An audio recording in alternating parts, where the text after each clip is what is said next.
Good morning students, myself Dr. Ambika Dhiman. So today we will see the third point of A part according to the syllabus 2020. ठीक है, उसमें जो point है वो है origin and classification of wish.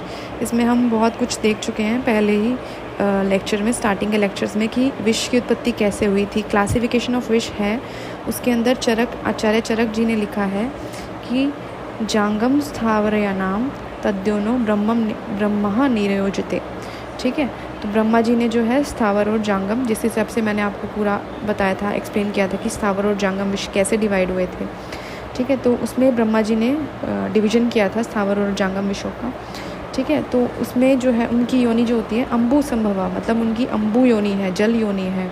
ठीक है, अब उसके अकॉर्डिंग अगर देखा जाए तो आचार्य चरक जी के अनुसार विश्व का वर्गीकरण जो है 3 तरह से है, स्थावर, जांगम और गर संयोगज।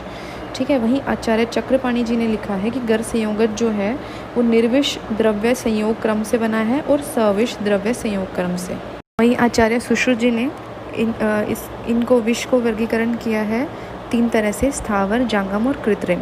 ठीक है, जो स्थावर विषय है उसमें उन्होंने बताया है कि वनस्पति और धातु 2 तरह से स्थावर विश्व को डिवाइड किया है। ठीक है, तो इस तरीके से हम देखेंगे कि स्थावर विश्व के जो है 10 अधिष्ठान हैं, जांगम विश्व के 16 अधिष्ठान हैं। ठीक है, अब आचार्य शारंगधर जी के अनुसार स्थावर विश्व, जांगम विश्व और कृत्रिम विश्व 3 तरीके से बताया है उन्होंने, जो आचार्य सुश्रुत जी ने बताया है। ठीक है, लेकिन जो शारंगधर जी ने बताया है कि कृत्रिम विश्व 2 तरीके का होता है, गर विश्व और दूषी विश्व। उन्होंने उसको सुपर डिवाइड किया था। ठीक है, सब डिवीजन बताया था। उसके बाद हम देखेंगे अष्टांग हृदय अनुसार स्थावर विश्व, जांगम विश्व जो है वो अकृत्रिम विश्व के अंदर आता है और कृत्रिम विश्व के अंदर आता है गर विश्व।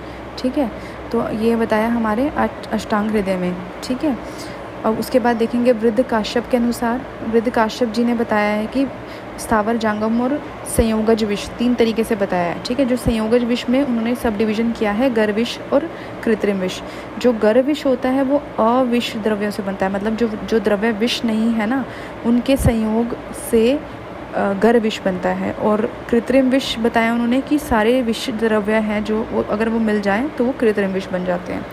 ठीक है, अब हम देखेंगे नेक्स्ट टॉपिक, यानी कि 4th पॉइंट सिलेबस के अकॉर्डिंग। उसके अंदर है टेस्ट फॉर डिटेक्शन ऑफ विषा। ठीक है, आयुर्वेद के अनुसार विष का परीक्षण कैसे करते थे। तो आचार्य सुश्रुत जी ने कल्पस्थान के पहले अध्याय में 28वें श्लोक में बता रखा है कि पशु और पक्षियों पर कैसे परीक्षण करते थे। In vitro method of detection of poison present in the food material used in the Ayurveda. ठीक है, तो एग्जामिनेशन ऑफ बर्ड्स के लिए एक श्लोक आता है कि मक्षिका जो है मक्षिका काक विनश्यति। ठीक है, जो मक्षिका मतलब मक्खी जो होती थी, अगर कोई ऐसे फूड के ऊपर बैठ जाती थी जो कंटामिनेटेड थी टॉक्सिक मटेरियल के या टॉक्सिक एलिमेंट्स के साथ, तो वो मर जाती थी, डिस्ट्रॉय हो जाती थी।